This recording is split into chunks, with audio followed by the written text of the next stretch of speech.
할렐루야. 우리 주님의 놀라운 평화가 여러분의 심령과 가정과 일터 위에 흘러넘치시기를 축복합니다. 앞뒤 좌우의 교우들과 가정에서 가족들에게 축복의 인사를 좀 해주십시오. 건강하게 만나서 반갑습니다, 감사합니다, 기쁩니다 하고 인사 한번 해주십시오.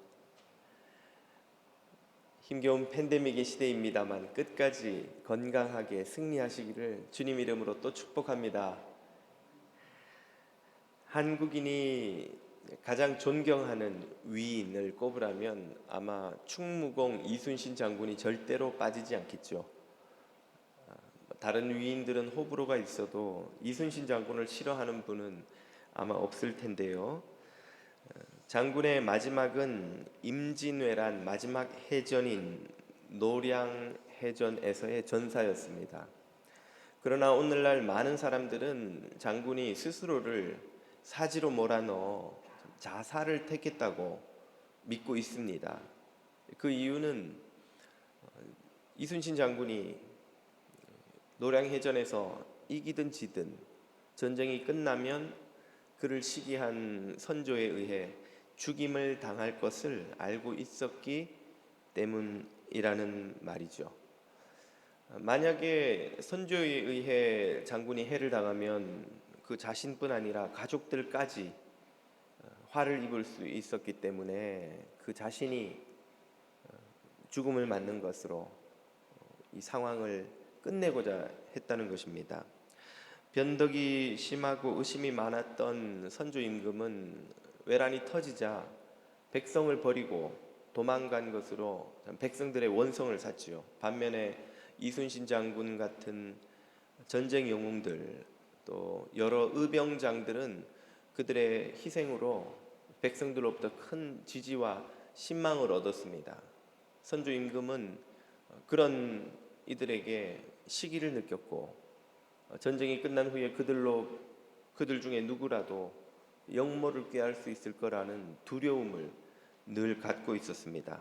실제로 선조는 연전연승하던 이순신 장군을 잡아들여서 여러 죄목을 씌워 고문하고 죽이려고까지 했었지요. 의병장 김덕령 장군 역시 영모 혐의를 씌워서 죽였습니다. 정의연립 사건 때는 사건과 아무 관련이 없는 이들까지 무고한 이들 천여 명을 무참히 살해하는 학살을 저지르기도 했죠. 후에 삼도 수군 통제사가 된 유형은 생전에 이순신 장군이 했다는 말을 이렇게 기록하고 있습니다. 이순신 장군이 평소에 마음속에 썩을 토로하며 말하기를 나는 적이 물러나는 그날의 죽음으로써 유감되는 일을 없애도록 하겠다. 김덕령 장군의 전기인 이민서의 김충장공 유사에는 이때 상황을 또 이렇게도 기록해 놓고 있습니다. 김덕령 장군이 죽고부터 여러 장수들이 저마다 스스로 조심하여 곽재우는 마침내 군사를 해산하고 숨어서 화를 피했고 이순신은 바야흐로 전쟁 중에 갑주를 벗고 스스로 탄환을 맞아 죽었으며 호남과 영동 등지에서는 부자와 형제들이 의병은 되지 말라고 서로 경계했다. 의병이 되어서 적을 물리치는데 공을 세우면 오히려 선조에게 위협이 되어서 목숨을 위협받는 상황이 될 거라는 말이었습니다. 선조는 시기심으로 구국의 영웅들을 사지로 내몰았습니다. 그뿐 아니라 이 외란을 극복하며 국가를 개혁하여서 부강한 국가로 탈바꿈할 수 있는 기회를 사실은 시기심으로 참 놓쳐버리는 바람에 400년이 지나지 않아 그 후손들이 나라를 일제에 결국 빼앗기는 비극을 맞도록 만들기도 하였죠. 시기는 의인을 죽이는 악입니다. 시기는 공동체를 병들게 하는 악이죠. 시기는 인류 역사 이래 항상 인간의 삶에 사라지지 않고 따라다녔던 죄악입니다. 시기는 인류의 역사와 함께 시작했다 해도 과언이 아니지요. 아담의 아들 가인은 동생 아벨을 시기해서 돌로 쳐 죽이지 않았습니까? 하나님이 자신의 예배는 받지 않으시는데 동생의 예배를 받으시는 것에 격분한 나머지, 시기한 나머지 동생을 돌로 쳐 죽이죠. 사울은 백성들이 사울이 죽인 자는 천천히요 다윗이 죽인 자는 만만히로다 하는 찬미를 하는 것을 듣고 그만 시기심에 눈이 멀어 평생 죽을 때까지 창을 들고 다윗을 쫓아다니며 죽이려 하였습니다. 시편은 이런 악인의 모습을 이렇게 묘사합니다. 11편 2절입니다. 악인이 활을 당기고 화살을 시위에 먹이며 마음이 바른 자를 어두운 데서 쏘려 하는도다. 어느 시대에나 항상 무고한 자를, 의로운 자를 시기하여서 해치려는 악인들이 있다는 말이죠. 예수님도 사실상 시기에 의해서 십자가에 매달렸다는 사실을 노련한 정치인이었던 빌라도는 꿰뚫어 보았습니다. 그는 마태복음 27장을 보면 이런 말씀이 나오죠. 이는 그가 그들의 시기로 예수를 넘겨준 줄 알미더라. 왜 종교 지도자들이 예수님을 그토록 죽이려 했는가? 백성들의 지지와 열광이 모두, 자신들을 향하던 존경이 모두 예수라는 젊은 랍비에게 가는 것을 보고 백성들이 종교 지도자들이 시기심을 느꼈던 거죠. 그들의 지위에 위협을 느꼈던 겁니다. 그래서 예수님을 끌고 왔다는 사실을 정치가였던 빌라도는 바로 파악했다는 말씀입니다. 오늘 본문은 예수님을 시기해서 죽이려는 그 종교 지도자들의 모습을 자세히 묘사합니다. 다시 오랜만에 요한복음으로 돌아왔는데요. 예수님이 초막절에 성전에 올라가 백성들에게 누구든지 목마르거든 내게로 와서 마시라 하는 복된 말씀을 선포하신 직후에 백성들과 종교 지도자들의 반응을 오늘 본문이 묘사합니다. 얼마나 복된 말씀입니까? 누구든지 목마르거든 내게로 와서 마시라. 이 말씀을 들은 종교 지도자들은 오히려 예수님을 죽이고자 하였습니다. 오늘 본문은 예수님을 죽여야 하는, 예수님을 해칠 이유를 찾아내려는 이 종교 지도자들의 모습을 자세히 소개합니다. 첫째는 예수님의 출신지를 이유로 예수님을 공격하지요. 예수님이 갈릴리에서 났다는 거예요. 갈릴리에서는 선한 것이 날 수 없는 거죠. 왜입니까? 당시 갈릴리는 이방인들이 섞여 사는 동네였습니다. 많이 헬라화된 거죠. 유대인들과 이방인 헬라인들이 함께 살아서 헬라의 영향을 많이 받은 동네였는데 이것은 순수한 혈통과 믿음을 자랑하는 유대 지방의 유대인들이 볼 때는 아주 저급한 동네, 아주 멸시받아 마땅한 동네였던 거죠. 그런 동네에서 어떻게 선한 지도자가 나오면 메시아가 나올 수 있냐는 거죠. 그들은 구약의 말씀을 근거로 들어 베들레헴에서 나와야 메시아일 수 있다고 주장하였습니다. 그러나 예수님이 베들레헴에서 탄생하셔서 갈릴리 나사렛에서 자라셨다는 사실을 그들은 몰랐고 알려고 하지도 않았죠. 사실은 알았더라도 그들의 결론은 바뀌지 않았을 겁니다. 왜냐하면 그들은 이미 예수님을 죽이기로 작정을 한 상태였기 때문이죠. 둘째로 자신들만이 옳다고 주장하며 예수님을 공격합니다. 성전 경비병들을 보내서 예수님을 잡아오라고 했더니 이들이 가서 예수님의 말씀을 듣고는 그만 마음의 동요를 일으켜서 빈손으로 돌아온 거예요. 왜 그냥 왔느냐? 이렇게 권위 있게 가르치는 분은 처음 보았습니다. 그러자 이들이 화를 내면서 어떻게 그가 메시아일 수 있냐는 거예요. 너희도 미혹되었느냐? 그는 메시아일 수 없다. 왜? 당국자들과 바리새인 중에 누가 믿는 사람이 있냐는 거죠. 헤롯을 중심으로 한 정부 관리들과 그들이 세운 대제사장들과 사두개인 그리고 바리새인들 중에서 우리가 진리를 판단하는데 우리 중에 누가 그를 믿느냐는 거죠. 우리가 안 믿으니 그는 메시아일 수 없다는 결론입니다. 진리를 판단하는 권위가 누구에게 있습니까?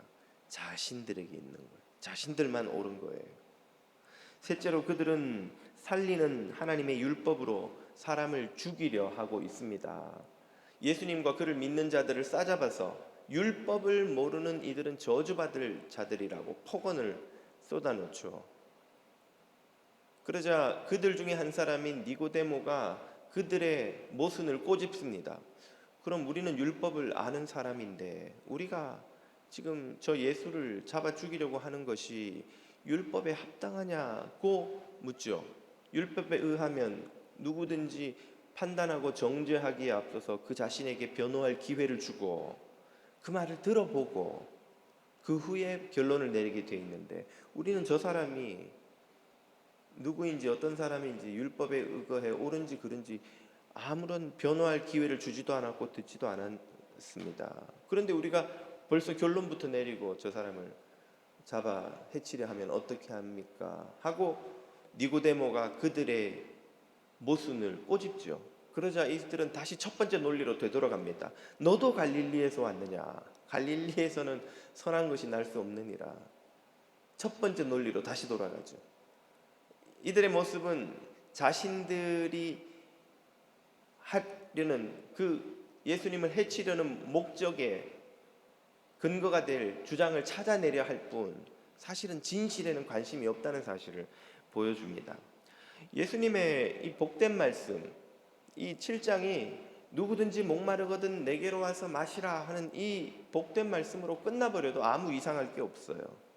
그런데 굳이 이 뒤에 이렇게 길게 오늘 읽은 본문에서 예수님을 해치려는 종교 지도자들의 모습을 자세히 묘사하는 이유가 무엇일까요? 그것은 아마도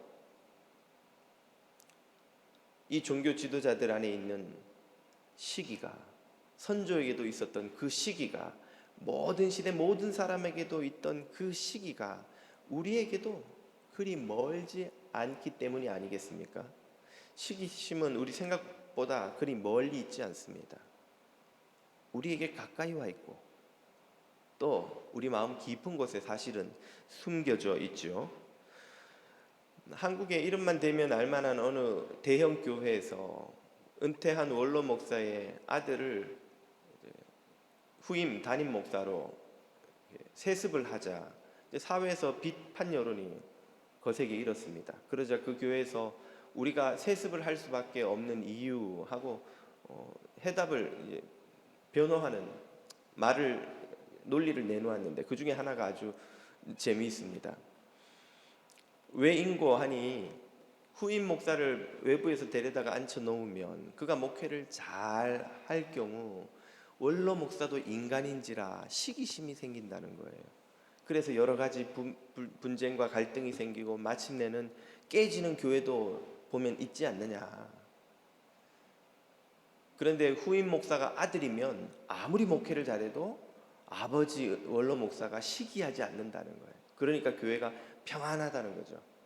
그 평안을 위해서 우리는 세습을 할 수밖에 없었노라 하고 이제 답을 내놓은 겁니다. 교회의 논리가 이토록 유치하다는 사실에 참 부끄러움을 금할 수가 없고, 두 번째는 목사도 시기로부터 결코 자유로운 존재가 아니구나 하는 사실을 스스로 고백한 것 같아서 또 얼굴이 화끈거리고 부끄러운 순간이었습니다. 목사가 이렇게 시기로부터 자유롭기가 어렵다면 성도들은 어떠할까요?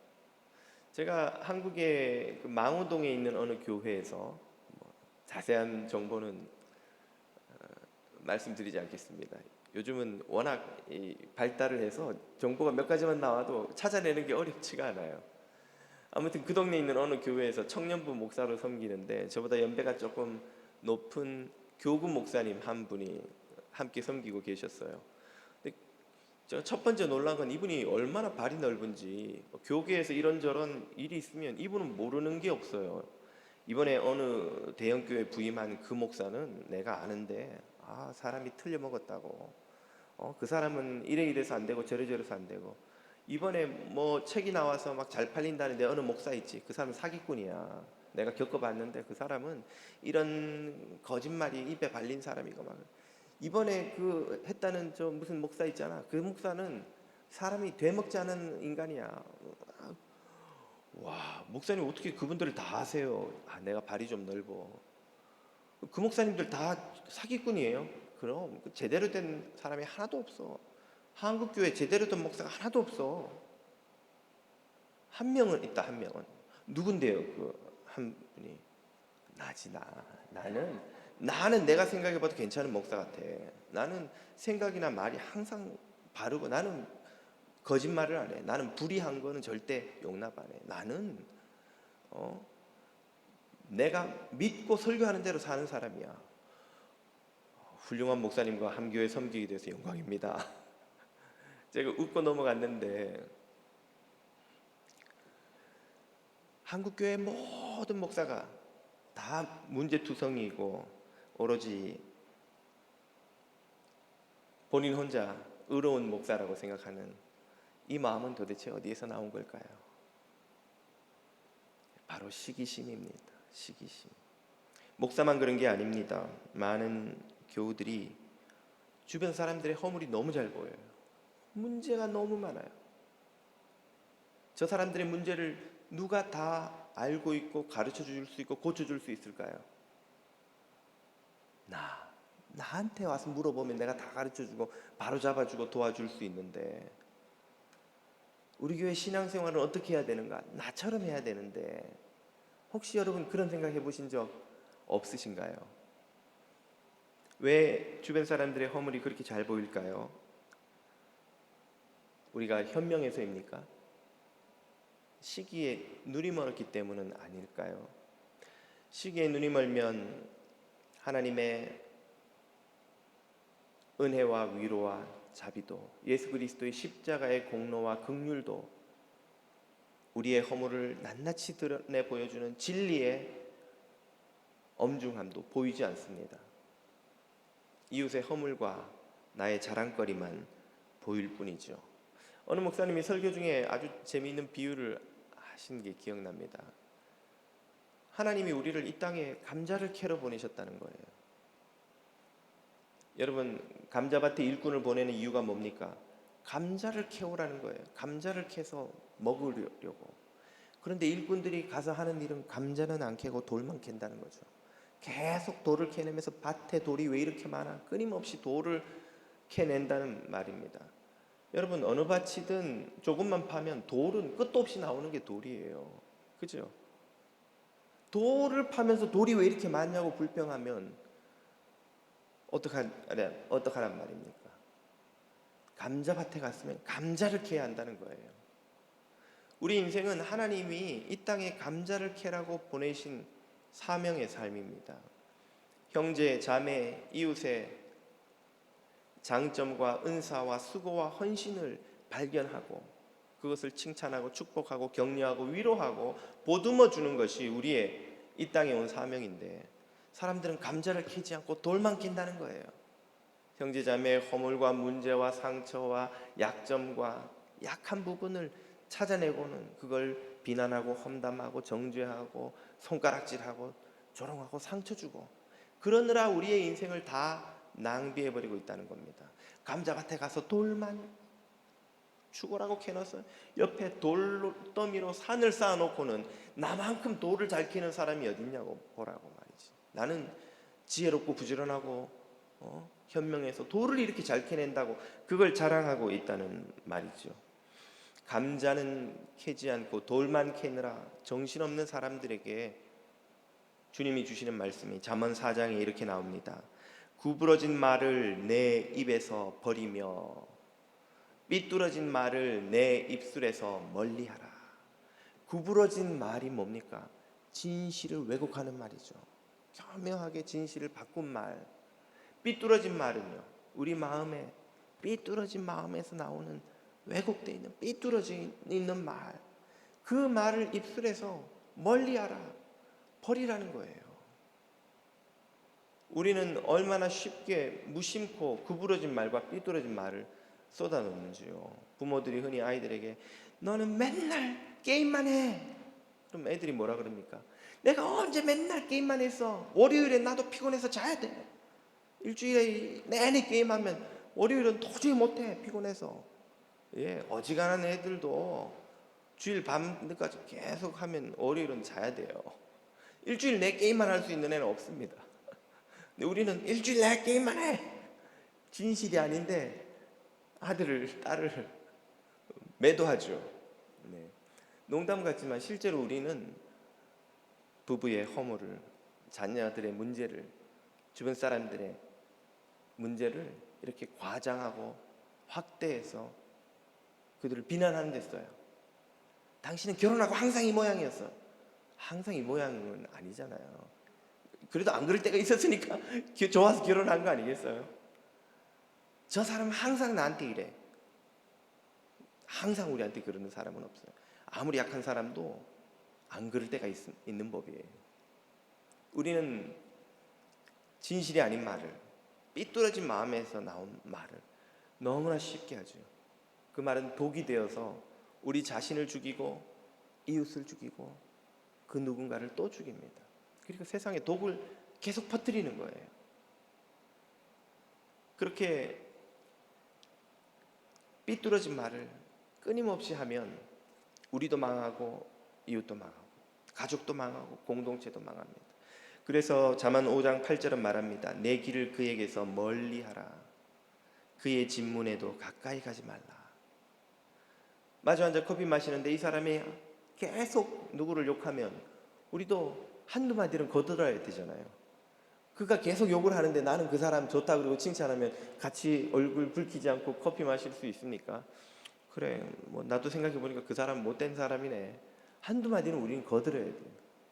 오물차를 하루 종일 타고 다니면 원치 않아도 오물이 묻고 몸에 냄새가 배깁니다. 피할 방법이 없어요. 입에서 거짓된 말, 삐뚤어진 말은 내버리고 우리 삶에서 시기와 미움과 정죄로 사는 사람들은 멀리하는 게 마땅하다는 것이죠. 생명의 길을 가려면 어떻게 해야 합니까? 사도 바울이 빌립보에서 이렇게 가르쳐 줍니다. 너희 안에 이 마음을 품으라. 곧 그리스도 예수의 마음이니. 그는 근본 하나님과 본체시나 하나님과 동등됨을 취할 것을 여기지 아니하시고 오히려 자기를 낮추어 종의 형체를 가지고 십자가를 지는 자리에까지 내려오신 분. 그게 주님의 마음이죠. 그 주님의 마음을 품으라는 거예요. 예수님은 하나님을 향해 시기하지 않으시고 하나님을 전심으로 사랑하시고 높이시고 그분에게 순종하셨습니다. 그분 앞에 자기를 완전히 낮추시고 이 땅에 십자가를 지기까지 내려오셨습니다. 그것이 그리스도 예수의 마음이죠. 그 마음을 품어야 우리가 시기로부터 자유를 얻습니다. 우리 마음에 평안과 기쁨과 참된 만족이 천국의 삶이 시작됩니다. 이 마음을 품는 여러분이 다 되시기를 축복합니다. 이 마음을 품은 믿음의 선배들이 있습니다. 세례 요한은 그런 마음을 품고 주님을 섬겼죠. 예수님의 세례 운동이 한참 불붙기 시작하자 세례 요한에게 몰려오던 군중들이 예수님에게로 몰려갔습니다. 그 사실에 위기감을 느낀, 또 예수님과 제자들의 무리에 경쟁심을 느낀 세례 요한의 제자들이 요한에게 와서 원망을 하죠. 보고를 하죠. 스승님, 우리에게 오던 사람들이 다 예수와 그 제자들에게 갑니다. 그들의 세례 주는 사람이 우리가 베푼 사람보다 훨씬 많습니다. 이거 무슨 조치라도 취해야 되는 것 아닌가요? 제자들이 그렇게 경쟁심을 느끼는데 세례 요한은 뭐라고 답하나요? 무슨 소리? 왜 예수님과 그 제자들에게 경쟁심을 느끼느냐? 세례 요한의 한 말이 요한복음 3장에 이렇게 나오죠. 그는 흥하여야 하겠고 나는 쇠하여야 하리라 하니라. 그분은 불과 성령으로 세례를 주시는 분이고 나는 물로 세례를 주는 분일 뿐이지. 그분은 세상을 구원하실 분이고 나는 그분이 오는 길을 예비할 광야의 소리일 뿐이지.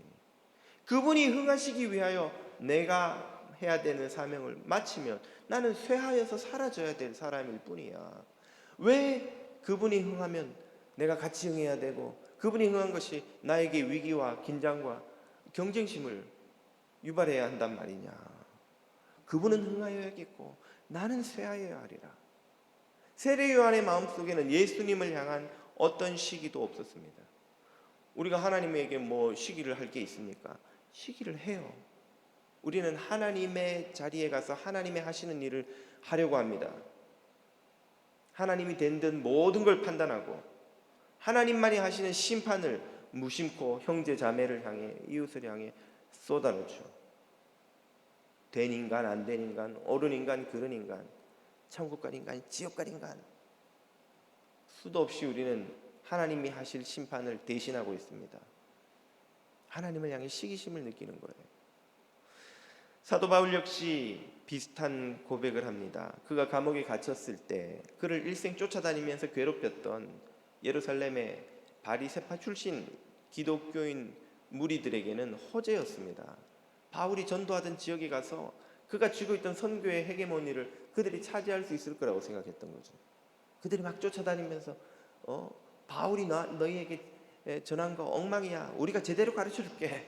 그러면서 복음을 전한 거예요. 그 소식을 감옥에서 전해 들은 사도 바울이 어떻게 반응했습니까? 아니, 이 인간들이 내가 털을 다 닦아놨는데 자기들이 이제 교회를 세우고 공을 가로채서 주인 노릇하려고?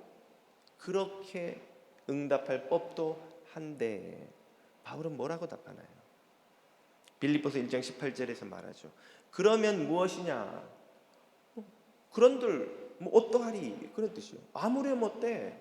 거칠애로 하나 참으로 하나, 참 복음을 사랑해서 하든 아니면 자신들의 공을 얻기 위해서 세우기 위해서 하든 무슨 방도로 하든지 전파되는 것은 그리스도니 아무튼 그들이 그리스도를 전한다니 나는 이로써 기뻐하고 또한 기뻐하리라. 바울은 예수님을 시기하는 종이 아니었습니다. 바울은 자신 같은 다른 전도자들을 시기하는 자가 아니었던 거죠. 그는 누가 하든 주님을 전파만 한다면 기뻐하고 또한 기뻐하리라. 그분이 전파된다면, 그분이 높임받는다면, 그분이 흥할 수만 있다면 나는 쇠하여도 괜찮다. 내가 감옥에 있는 것이 아무 문제가 없다. 사도 바울에게 예수님의 마음이 있었기 때문입니다. 사도 바울에게 시기하는 마음이 없었기 때문이죠. 세례 요한도 사도 바울도 예수님의 마음을, 그리스도의 마음을 품은 이들이 보여주는 특징이 있습니다. 첫째는 입술에 감사와 칭찬의 열매가 맺힌다는 것이죠. 주님의 마음을 품고 보면 그때부터 꼴보기 싫던 남편도 아내도, 속 썩이는 아이들도, 기분 나쁘던 직장 동료들도, 내게 상처 준 교우들조차도 다시 보입니다. 그들의 수고가 보이고 장점이 보이고 그들의 은사가 보이고 또 그들 마음에 있는 아픔도 보이고 긍휼히 여기는 마음이 생기죠. 그리고는 감사하고 칭찬할 수 있습니다. 선한 열매, 거룩한 열매가 입술에 맺히기 시작해요. 나 같은 걸 뭐라고 아내라고 남편이라고 이렇게 몇십 년을 살아주었나, 나하고 결혼해 주었나, 고마운 마음이 생깁니다. 나 같은 게 뭐라고 엄마라고 아빠라고 이 아이들이 우리 집에 찾아와서 나의 선물이 되어 주었나, 고마운 마음이 생기는 거예요. 나 같은 게 뭐라고 같은 교우라고 따뜻하게 해주고, 나 같은 게 뭐라고 일터에서 동료라고 같이 일해주고, 상사라고 대접해주고, 부하 직원이라고 챙겨주고 하는가. 그리스도의 마음을 품으면 나를 둘러싼 모든 사람들을 통해서 하나님이 복 주신다는 사실을 깨닫습니다. 그들을 칭찬할 수 있고 그들에게 감사하는 마음이 생기고 그들을 고마워하게 되죠. 혹시 여러분 지금 부부끼리 오셨으면 한번 서로 얼굴을 보고 말씀해 주십시오. 나 같은 게 뭐라고 살아주어서 고맙소 여보. 혹시 부부가 아니고 다른 교우들이 눈에 보이시면 나 같은 게 뭐라고, 같은 교인이라고 욕하지 않고 만나주어서 고맙습니다. 한번 인사 한번 해봐 주세요. 나 같은 게 뭐라고. 너 같은 게 뭔데 내가 너하고 여기 앉아 있어야 되냐. 이러지 마시고. 예, 농담 같지만 절대 농담이 아닙니다, 여러분. 저는 그런 생각을 해요. 나 같은 게 뭐라고. 이 많은 교인들이 나를 목사라고. 가끔 설교하다 제가 깜짝깜짝 놀라요. 아, 왜 이분들이 조용히 가만히 날 듣고 있지? 왜 중간에 안 나가버리고 지금 계속 여기 앉아 있을까? 나 같은 게 뭐라고. 예배 시간에 설교 듣고 온라인으로 듣고 유튜브로 또 듣고 나 같은 게 뭐라고. 담임 목사라고 기도해 달라고 연락하고 축복기도 담임 목사 축복기도 받아야 된다고. 내가 기도하면서 내가 이렇게 기도한다고 뭐가 생기나? 하나님이 주시는 것인데 나 같은 게 뭐라고. 교인들이 나를 12년 동안 쫓아내지도 않고 이 교회에 데리고 있어 주시는가. 1, 2, 3부 때는 그 말씀 못 드렸습니다만 4부 때는 말씀을 드리고 싶습니다. 여러분 진심으로 고맙습니다. 저를 쫓아내지 않고 12년 동안 데리고 계셔 주셔서 진심으로 고맙습니다. 자주 말 못하는데 나 같은 게 뭐라고 밥 해주는 룸메이트 아주머니 감사합니다. 살아주셔서 감사합니다. 애들이 속 썩이고 말 안 들을 때도 막 그런 생각이 들어요. 나 같은 게 뭐라고 쟤들이 나를 그래도 아빠라고. 집안 나가고 집에 있어주니 얼마나 고마운가. 얼마나 고마운가. 여러분 농담이 아닙니다. 진심이에요. 우리가 뭔데 주님이 우리를 자녀 삼으시고 이 땅에 생명 주시고 이렇게 사랑하는 가족과 교우들과 함께 더불어 살아가게 해주십니까? 우리가 뭐라고 말이죠. 주님의 마음을 품으면 둘째로 우리 입술에서 정죄의 독이 빠집니다. 형제 자매들의 허물과 문제와 모든 문제들을 가지고 정죄하고 쉽게 비판하고 보이지 않게 험담하고 조롱하던 것을 버리게 됩니다. 주님의 마음으로 보면 아무도 정죄할 수가 없어요. 주님이 나 같은 걸 정죄하지 않고 천국 백성 삼아 주셨는데 저 형제 자매의 허물이 뭐라고. 저게 대단한 허물이라고 저거 가지고 사람을 된 인간이니 안 된 인간이니 조롱하고 원망할 게 무엇이 있는가. 뉴스를 보다가 범죄자들이나 무슨 사기꾼들 이야기가 나오면 아이고 인간이 저렇게 저걸 인간이라고 이런 생각이 들다가 갑자기 번뜩 제 마음에 스치는 생각이 있어요. 내가 저 사람의 환경에서 태어나서 저 사람 처지에 있으면 저 사람처럼 행동하지 않았으리라는 보장이 어디 있는가. 내가 살아오면서 저지른 온갖 잘못들을 사람들이 모를 뿐이지 만약 저 사람의 잘못처럼 TV에 낱낱이 다 고발된다면 나는 과연 사람들의 손가락질을 버텨낼 수 있을 만큼 허물 없는 사람인가. 그 생각이 문득 들면 입에서 그를 비판하던 말이 사라져요. 남 욕할 거 하나도 없구나. 나 잘 살아야 되고 나만 잘 살면 되는데 주님 앞에 나 혼자 바로 서는 것도 평생에 얼마나 도달하기 힘든 삶의 자리인데 남들한테 똑바로 살았니 아니니 할 게 뭐가 있는가 하는 생각이 듭니다.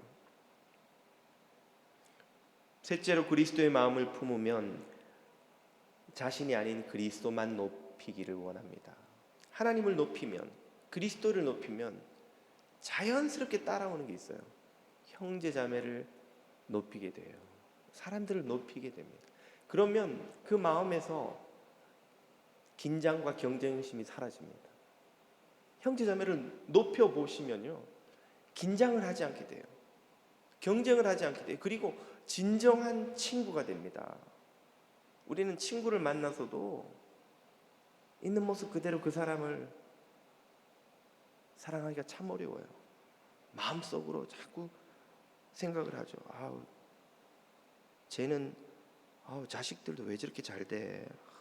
난 우리 자식이 기도 제목인데 쟤는 왜 남편도 저렇게 돈도 많이 벌어놓고 빨리 가지고 이렇게 다 잘 되나? 자꾸 우리가 누군가와 자신을 비교하면서 부러워하고 혹은 흠잡고 하는 이유가 뭘까요? 마음속에 시기가 있기 때문에 그래요. 시기가. 그 시기로부터 자유로워지지 않으면 우리의 마음의 평화를 누리지 못합니다. 평안이 없습니다. 모든 관계에서 항상 긴장이 따라다니는 거예요. 그 긴장으로부터 우리를 자유케 하는 것이 예수 그리스도의 십자가요, 그리스도의 마음인 줄 믿으시기를 바랍니다. 그 마음이 여러분 안에 있기를 축복합니다. 목사다 보니 여러 가지 일로 다른 지역에 있는 목사님 또 교단에 있는 분 이렇게 이메일로 서로 업무를 주고받을 때가 많아요. 그럼 편지가 이메일로 왔다 갔다 하는데 어떤 분이 저한테 그렇게 보내시는 거예요. 사랑하고 존경하는 김도환 목사님, 이분이 나를 언제 봤다고 나한테 뭘 사랑하지? 날 어떻게 알고 존경하지? 답장을 써야 되잖아요.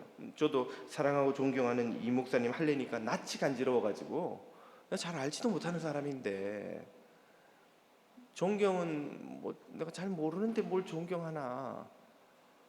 저는 그게 너무 쓰기가 힘든 거예요. 나는 진짜 사랑하고 존경하는 사람한테만 그 말을 쓰지, 그렇지 않은 사람한테 입에 발린 소리로 사랑하느니 존경하느니 쓰기는 낯도 간지럽고 위선자 같고, 그래서 그냥 이 목사님 이렇게 쓰고 박 목사님 이렇게 그냥 이메일을 주고 받았어요. 그러다가 어느 날도 또 답장을 써야겠는데 이분이 또 그렇게 써와서 나도 그렇게 안 쓰려니까 민망하고 쓰려니까 정말 내가 이 사람을 사랑하지도 존경하지도 않는데 일단 알아야 사랑하든 존경하든 할 거 아닙니까? 두어 번 스치듯이 지나가고 업무 때문에 연락을 주고받는 게 전부인데, 그래서 마음에 나는 진짜 사랑하고 존경하는 사람에게만 쓸 거야. 왜? 나는 진실한 목사니까. 그리고 제가 사랑하고 존경하는 분 리스트를 쭉 한번 써봤어요. 놀라운 사실을 깨달았습니다. 제가 사랑하고 존경하는 사람이 거의 없는 거예요. 그 많은 아는 목사님 중에 사랑하는 목사도 별로 없고 존경하는 목사도 별로 없고 진짜 나는 사랑하고 존경하는 분이 거의 없네. 그 순간 딱 드는 생각이 그 망우동의 목사가 바로 나구나. 나도 세상에서 나 혼자 의롭고 나 혼자 잘났고 나 혼자 깨끗한 목사인 줄로 착각하고 있었던 게 아닌가. 그 사실을 깨닫고 제가 그분한테 처음으로 써봤어요. 사랑하고 존경하는 이 목사님. 써놓고는 한참 묵상을 했습니다. 이분이 정말 내가 사랑하는 존재인가, 존경하는 존재인가. 그 묵상하는 중에 주님이 큰 은혜를 주셨어요. 이분이 얼마나 사랑받을 만한 존재이면 주님이 십자가를 지시고 그를 위해 죽으셨겠는가? 그를 목사로 세우셔서 당신의 종으로 사용하셨겠는가? 하나님이 그 안에 얼마나 귀한 헌신과 수고와 은사와 희생을 그의 삶에 두셨는가? 그걸 하나하나 생각하다 보니 정말 그분이 귀한 분인 걸 깨닫게 됐어요. 정말 그분은 존경해야 할 분인 것을 깨달았습니다. 그래서 그 다음부터는 편지를 누구에게 쓰든 사랑하고 존경하는 박 목사님 쓰고 그걸 묵상해요. 사랑하고 존경하는 교우님 묵상을 해요. 묵상을 하는 동안 하나님이 제 마음에 큰 위로와 은혜를 주셨습니다. 성령이 말할 수 없는 기쁨과 평안을 주셨어요. 어떤 평안이냐? 긴장감이 사라지는 거예요. 경쟁심이 사라지는 거예요. 전에는 어떤 목사가 훌륭하다는 사실을 인정하면 내가 그 앞에서 초라해지는 것 같았어요. 나는 못하는 걸 이 목사님은 이렇게 어떻게 이렇게 희생하고 섬기고 훌륭하게 목회를 하시는가? 나는 그렇게 못하는데. 그런 수고와 희생이 대수롭지 않은 것이냐 자꾸만 생각하려 하고, 그런 분 앞에 서게 되면 내가 그래도 나도 괜찮은 목사인 양 뭔가 자꾸 나를 포장하고 싶고 긴장하는 거예요. 그분은 나를 의식도 안 할 텐데 혼자 경쟁심을 느껴요. 그 목사하고 나하고 나는 이런 점에서 그 목사가 없는 점이 있겠지. 그런 경쟁심과 긴장과 그 뿌리는 시기지요. 시기를 주님이 내려놓게 해주시고 마음에 말할 수 없는 평안을 주시고 마음이 말할 수 없이 기쁘고 자유롭게, 어떤 목사님을 만나도 두려워하지 않고 긴장하지 않고 경쟁심을 느끼지 않고 친구처럼 편안하게 대하고, 또 그로부터 진심으로 배우고자 하고, 이분은 어쩜 이렇게 훌륭하신가, 이분에게서 배워야 되겠구나, 이분의 훌륭한 인품을, 설교를, 사역을, 삶을 배워야겠구나 하는 마음을 주시고, 그 마음을 가지면 긴장할 이유가 없어요. 경쟁할 이유가 없어요. 두려워할 이유가 없고, 그분이 아무리 훌륭한 분이라고 인정받아도 시기할 이유가 없다는 걸 깨닫게 해주셨습니다.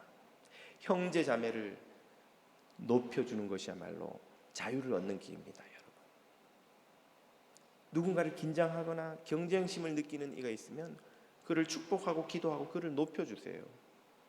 그가 얼마나 훌륭한 분인지, 사랑받을 만한 분인지, 그에게서 배울 것이 얼마나 많은지를 진심으로 고백하고 배우게 해달라고 기도하면 주님이 우리의 마음에 자유를 주십니다.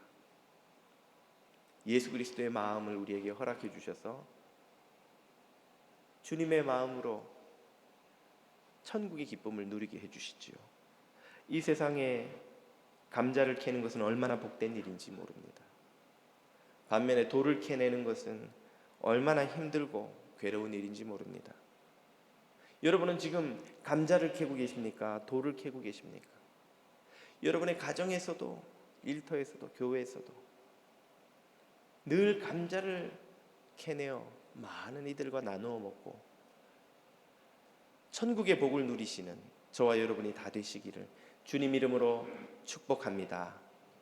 함께 오늘 주신 말씀 붙들고 잠시 기도하겠습니다. 우리도 예수 그리스도를 본받아 우리 마음의 모든 시기를 내어버리고 하나님만을 높여드리고 형제 자매를 높여드리고 축복하는 감자를 캐는 사람이 되게 해달라고 기도드리겠습니다.